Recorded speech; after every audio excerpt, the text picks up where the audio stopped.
అప్పారెడ్డి కూడా ముద్దు బిడ్డ నా ప్రియ మిత్రుడు మీ శాసనసభ్యులు శంకరన్న గారికి, పెద్దలు గౌరవనీయులు మా సొంత మామగారి మిత్రులైనటువంటి మీ గ్రామ పెద్దలు రవీందర్ రెడ్డి గారు, జిల్లా కాంగ్రెస్ కమిటీ అధ్యక్షులు నరసింహారెడ్డి గారు, ప్రియ మిత్రులు కుసుమ్ కుమార్ గారు, రాజ్యసభ సభ్యులు, చిన్న వయసులో పెద్ద సభలో జరిగేటటువంటి యువజన కాంగ్రెస్ మాజీ నాయకులు అనిల్ యాదవ్ గారు, నా మిత్రులు ఫైన్ ఖురేషి గారు,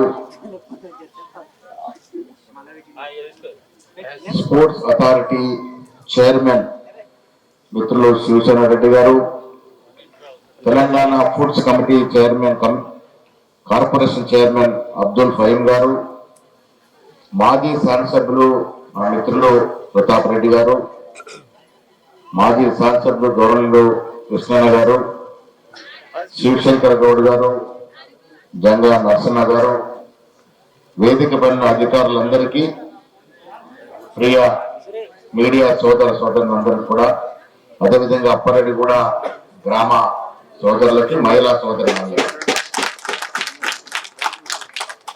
ఇదొక పండగ. ఇవాళ మనం రిపబ్లిక్ దినోత్సవం జరుపుకుంటా ఉన్నాం. రిపబ్లిక్ దినోత్సవ శుభాకాంక్షలు. ఇప్పుడే మన ప్రియతమ ముఖ్యమంత్రి గారు సందేశం ఇచ్చినారు. ఏ విధంగా కాంగ్రెస్ పార్టీ ప్రజల కోసం పనిచేస్తుందనే మాట చెప్పడం జరిగింది. ఇక్కడ సోదరి మనులు చాలా మంది ఉన్నారు. మీ గ్రామం గుండా రాహుల్ గాంధీ గారు 2 ఏళ్ల క్రితం ప్రయాణం చేశారు. ఆనాడు మీరు చూసిన ఆదరణ చూసి అప్పుడే అనుకున్నాం కాంగ్రెస్ పార్టీ రాష్ట్రంలో అధికారంలోకి వస్తుంది.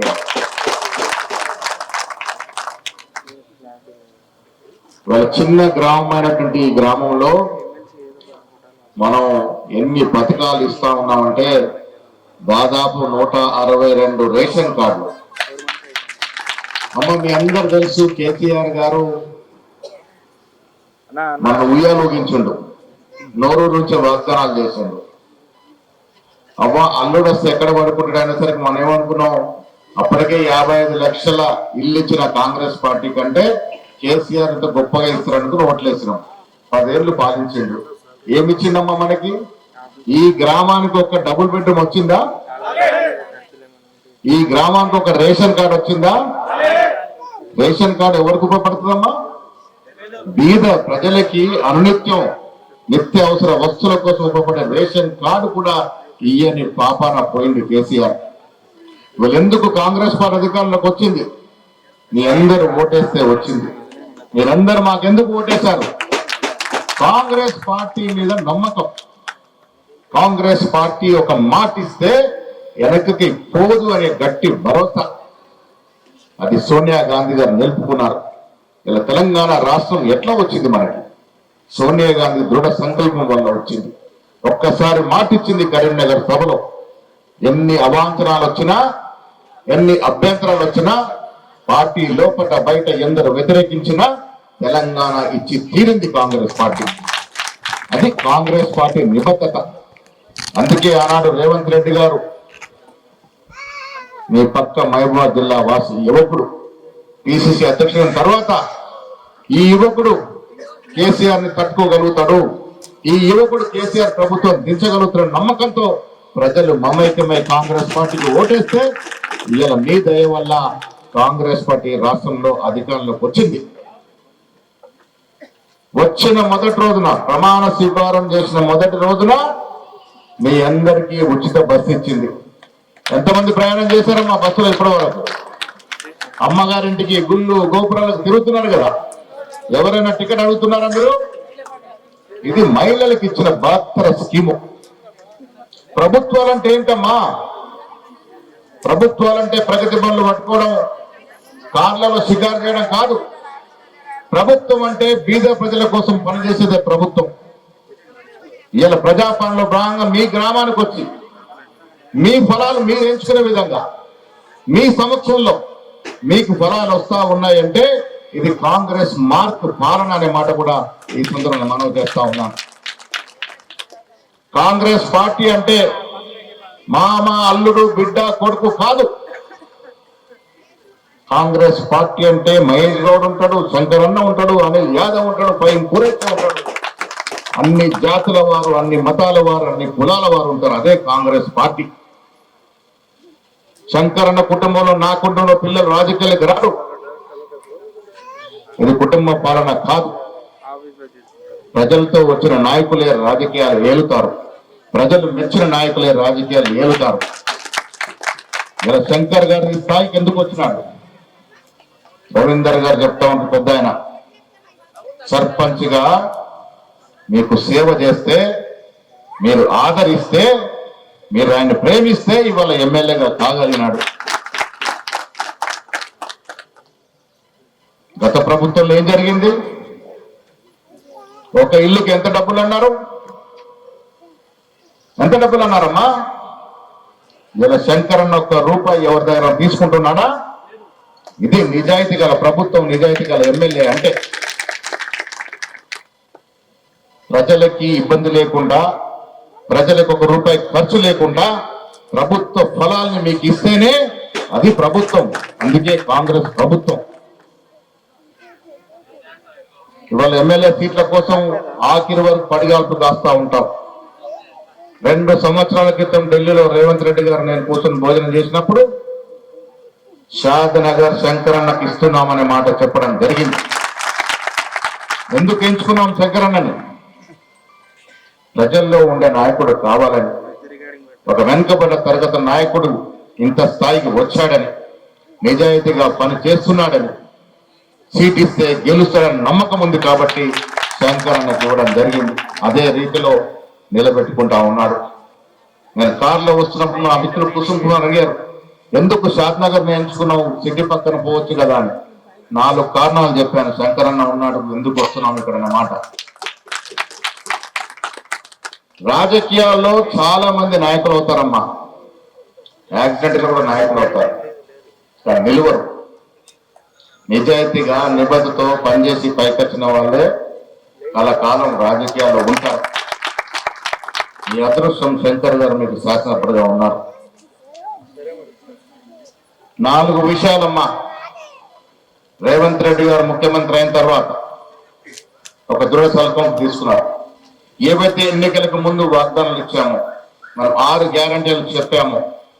6 గ్యారంటీల్లో పలు అంశాలు ఇప్పటికే ప్రజలకు ఇచ్చినాము. ఎలాంటి పరిస్థితులు ఇస్తున్నాము? ఈ రాష్ట్రం అప్పు 7.5 లక్షల కోట్లమ్మా. మహిళలకు అర్థం కాకపోవచ్చు, మీకు నాకు అప్పు ఉన్నట్టే రాష్ట్ర ప్రభుత్వానికి కూడా అప్పు ఉంటుంది. అప్పు ఎవరు చేసిండ్రు? కేసీఆర్ చేసిపోయాడు. ఎట్లా చేసిండు? అసలు కట్టే స్తోమత కూడా ఆలోచించకుండా అప్పు చేసిపోయాడు. వీళ్ళ కొడుకు అప్పు చేస్తా ఉంటే తల్లి ఏమంటారు? బిడ్డ అప్పు చేసుకొని ఎట్లా కడతాం? బిడ్డ కట్టే స్తోమత ఉందా లేదా, మరి ఎట్లా కడతాం అడుగుతారు. కట్టే స్తోమత ఉన్నప్పుడే అప్పు చేయాలి. కట్టే స్తోమత మాట్లాడలేదు, భవిష్యత్తు ప్రణాళిక లేదు. ఇబ్బడిగా అప్పులు వచ్చాడు, చల్లా చెల్లంగా చల్లడు, కమిషన్లు తిన్నాడు. వీళ్ళు ఒక్క కుటుంబం 2 కుటుంబాల వాళ్ళ లాభం కోసం ఈ రాష్ట్రాన్ని అప్పుల పాలు చేసి అప్పుల ఊబిలో ముంచిపోయేలా ఫామ్ హౌస్ కు పరిమితమయ్యాడు. కేసీఆర్ పార్టీకి 39 సీట్లు ఇచ్చారు తెలంగాణ ప్రజలు. మాకు అధికారం ఇచ్చి కూడా వారికి అన్ని సీట్లు ఇచ్చారు, ప్రతిపక్ష హోదా ఇచ్చారు. 14 ఏళ్ళమ్మా కేసీఆర్ గారు ఎప్పుడైనా మీ దగ్గరికి వచ్చి ఈ కాంగ్రెస్ పార్టీ ఎట్లా సాగుతున్నారు, నీకేమైనా కష్టాలు ఉన్నాయా, నేనేమైనా ఆదుకోవాలని వచ్చిన పాపన పోయిందా? 14 ఏళ్ళ నుంచి ఎక్కడ ముఖం చాటేసాడు? ఫామ్ హౌస్ కి ఎందుకు పరిమితమైండు? మరి ఫామ్ హౌస్ కి పరిమితమైన నాయకుడికి ప్రతిపక్ష హోదా అవసరమా? నేను మీ ద్వారా వారిని సూటిగా ప్రశ్నిస్తా ఉన్నాను. వీళ్ళ ప్రజల్లో ఉండేవారే నాయకుడు. ప్రజలు అధికారం ఇచ్చినప్పుడు అది చక్కగా నడిపిన వాడే నాయకుడు. ఆ నాయకత్వం లేక వీళ్ళ ఫామ్ హౌస్ కి పరిమితమైన నాయకుడు. ఆయన ఫామ్ హౌస్ ఉంటే ఆయన అల్లుడు కొడుకు మాత్రం రోడ్ల మీద దిగి నాన్న యాగి చేస్తా ఉన్నారు. కడుపు మంట, నేను అధికారం దిగుతానని మంట. నేను వారిని మీ ద్వారా అడుగుతా ఉన్నాను. 10 ఏళ్ళు పాలన చేసిన కదా, నేను ఆయన మీరు మీ చెల్లి ఉండరు. ఏ పేదవాడికి ఎక్కడ ఒక ఇల్లు ఇచ్చారని చెప్తే మేము రాజకీయాల నుంచి విస్మరిస్తామనే మాట కూడా చెప్తా ఉన్నాం. ఎక్కడ ఒక రేషన్ కార్డు ఇచ్చినారా? ఏ పేదవాడికి ఒక ఉద్యోగం ఇచ్చినారా? ఎంతమంది చనిపోయారో తెలంగాణ కోసం, ఎంతమంది అసలు మాత్రారు? ఆ కుటుంబాల్లో ఎవరికైనా ఒక ప్రభుత్వ ఉద్యోగం ఇచ్చినారా? ఒక్క ఉద్యోగం ఇచ్చిన పాపాల పోలే. 10 ఏళ్ళు పాలిస్తే 50,000 ఉద్యోగాలు దాటలే వాళ్ళకి. రేవంత్ రెడ్డి గారి ప్రభుత్వం అధికారంలోకి వచ్చిన 9 మాసాల్లో 50,000 మా నిజాయితీ, మా నిబద్ధత అనే మాట చెప్తా ఉన్నా. 1, 2 కాదమ్మా, 56,000 ప్రభుత్వ ఉద్యోగాలు ఈ సంవత్సరం ఇచ్చినాం. ఆయన 10 సంవత్సరాలు ఇచ్చిన ఉద్యోగాలు 50,000 దాటలే. అంటే వారు ఏడాదికి 5,000 ఉద్యోగాలు ఇస్తే మేము నెలకు 5,000 ఉద్యోగాలు ఇచ్చినాం. తెలంగాణ ఎందుకు తెచ్చుకున్నామమ్మా? నా ఇంట్లో చదువుకున్న మనవరాలు ఉంటే ప్రభుత్వ ఉద్యోగం వస్తే మమ్మల్ని ముసలితనంలో సాస్తాడని ఒక నమ్మకంతో. ఎవరింట్లో ఉద్యోగాలు వచ్చాయి? ఉద్యోగాలు రాక ఉరేసుకున్న సంఘటనలు ఎన్ని ఉన్నాయి ఈ రాష్ట్రంలో? వాళ్ళకు పట్టలే. కాళేశ్వరం ప్రాజెక్టు కట్టారు. 1,20,000 కోట్లు గోదావరి నదిలో అప్పనంగా పోశారు. కమిషన్లు దండుకున్నారు. విచ్చలవిడిగా రాష్ట్ర సంపదను దోచుకున్న ప్రజల్ని మీరు గద్దెదించి మమ్మల్ని గద్దెనెక్కించారు. ఒళ్ళు దగ్గర పెట్టుకొని జాగ్రత్తగా మీ సంక్షేమమే ధ్యేయంగా మీ కష్ట సుఖాల్లో పాలు పంచుకుంటూ 6 నిమిషాలు ఈ కాంగ్రెస్ ప్రభుత్వం ఈ రాష్ట్రంలో పనిచేస్తా ఉంది.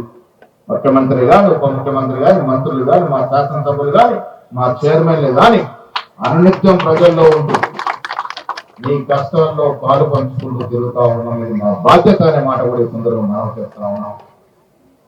పైన మా నాయకులు ఉన్నారు. దళితులంటే మల్లికార్జున ఖర్గే. ప్రధానమంత్రి పదవి వస్తానంటే వద్దన్న మహాతల్లి సోనియా గాంధీ. ప్రధానమంత్రి పదవి వస్తుంటే వద్దన్నట్టు మా అన్న రాహుల్ గాంధీ. అలాంటి నాయకులు దీవెనలతో ఈ రాష్ట్రంలో కాంగ్రెస్ ప్రభుత్వం నడుస్తా ఉంది. మీకోసం పనిచేస్తా ఉంది, మా స్వలాభం కోసం కాదు. ఈ రాష్ట్రంలో ప్రతి పేదవాడికి న్యాయం జరగాలనే ఉద్దేశంతోనే ఇవాళ ఈ కార్యక్రమం జరుగుతా ఉంది. ఎందుకు రేషన్ పాటిస్తా ఉన్నారు? మీకు లాభం జరగాలని, మీకు ఇబ్బందులు కావాలని. ఎందుకు విగ్రహాలు నిర్మిస్తున్నారు? మీకు మీద మిశ్రం ఉన్నారని. ప్రతి పేదవాడు 3 పూటల భోజనం వేసి చంద్రదీంట్లో ఉండాలనేది సోనియా గాంధీ గారి యొక్క తపన. ఆ తపన పూరించడానికే ఇందిరమ్మ పేరిట ఇల్లు ఇస్తా ఉన్నాం. కొత్త పిచ్చగారు వచ్చారు బీజేపీ నాయకులు. నిన్న బండి సంజయ్ గారు మాట్లాడుతూ ఉన్నారు. ఇందిరమ్మ దేశం కోసం ప్రాణాలు ఇచ్చినట్టు మహానాయకురాలు. చూడడానికి భయంది దేశం ఒకటిగా ఉంచాలని. ఆ అమ్మ పనులు పేరు పెడితే నొప్పేంటి? కేంద్ర ప్రభుత్వం, రాష్ట్ర ప్రభుత్వం పరస్పరంగా సహకారం చేసుకోవాలి. ఇది ఫెడరల్ వ్యవస్థ. ఫెడరల్ వ్యవస్థలో కేంద్ర ప్రభుత్వానికి ఉండే అధికారులు కేంద్ర ప్రభుత్వానికి ఉంటాయి, రాష్ట్ర ప్రభుత్వానికి ఉండే అధికారులు రాష్ట్ర ప్రభుత్వానికి ఉంటాయి. పరస్పరంగా సహకారం చేసుకుని ప్రజల కష్టాలు తీర్చాల్సినటువంటి పరిస్థితి. ఆ పేరు యొక్క నిధులు, ఈ పేరు యొక్క నిధులు అనేటువంటి దబాయింపులు, కండిషన్లు పెట్టే స్థితికి వారు దిగజారంటే, ఇందిరా గాంధీ గారిని అవమానపరిచారంటే ఇది చాలా బాధాకరం. మిత్రులారా, నేను కొంచెం నమ్ముతాను. ఎన్నికల వరకు రాజకీయాలు పోటాపోటీగా కొట్లాడతాం, ఎంపీడీసీ కొట్లాడతాం, సర్పంచ్ కోసం కొట్లాడతాం. ఎన్నికల వరకే పార్టీలు. ఎన్నికలైన తర్వాత మన మ్యాచ్ అంతా ప్రజలే ఉండాలి.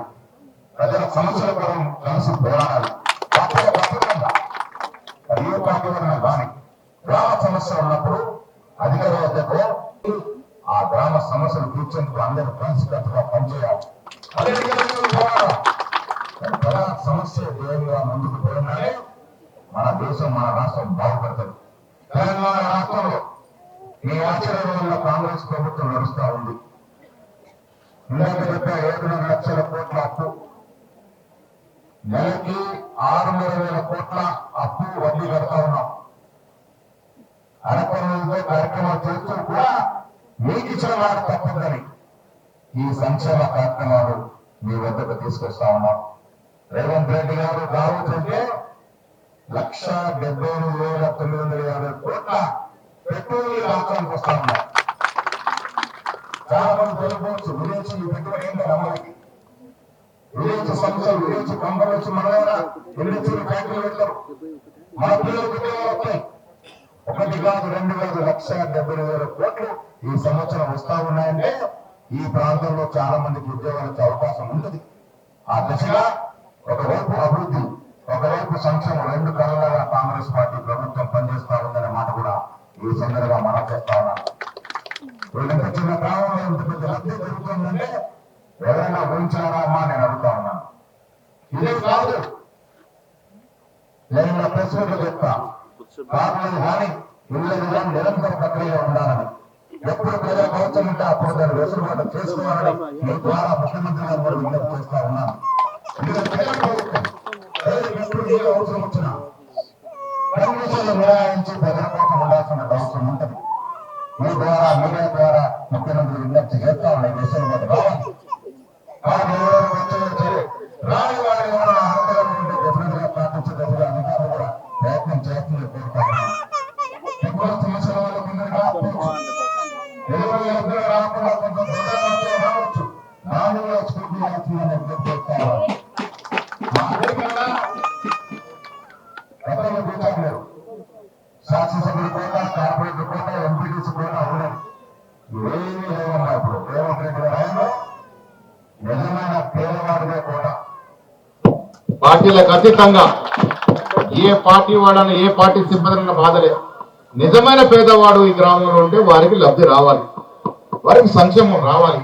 ఆ దశగా పారదర్శకంగా నిజాయితీగా కాంగ్రెస్ ప్రభుత్వం పనిచేస్తుందనే మాట ఈ సందర్భంలో మనవి చేస్తూ, అప్పారెడ్డి గూడలో ఇంత చక్కటి కార్యక్రమం, అమ్మలక్కల్ని కలుసుకునే కార్యక్రమం, అన్నదమ్ముల్ని కాల్చుకునే భాగ్యం జరిగినందుకు సంతోషంగా ఉంది.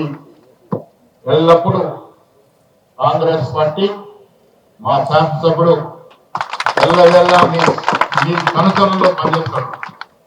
నేను ఇందాక వస్తా అంటా ఉంటే మిత్రులు కుమార్ కూడా ఉండే. వీర్లపల్లి శంకర్ అనే వ్యక్తి ఒకసారి ఎమ్మెల్యే కాదు, కనీసం 3 సార్లు గెలిచొస్తారనే మాట కూడా ఈ సందర్భంగా మనం చేస్తా ఉన్నాను. అక్కడ నిబద్ధత నిజాయితీ ఉన్న నాయకుడు. మీ ప్రేమ ఉంటే యాక్టివ్ కొడతాడనే మాట కూడా ఈ సందర్భంగా మనం చేస్తూ, మీకోసమే పనిచేస్తాం మిత్రులారా. నేను ప్రతిపక్షాలు విజ్ఞప్తి చేస్తా ఉన్నాను, చౌకబారు విమర్శలు చేయకండి. మా ప్రభుత్వంలో లొచ్చుకులు తప్పులుంటే ఎత్తి చూపండి, సరి చేసుకుంటాం. మాకేం బేసిజాలు లేవు, పట్టింపులు లేవు. ప్రజల కోసం పనిచేస్తా ఉన్నాం.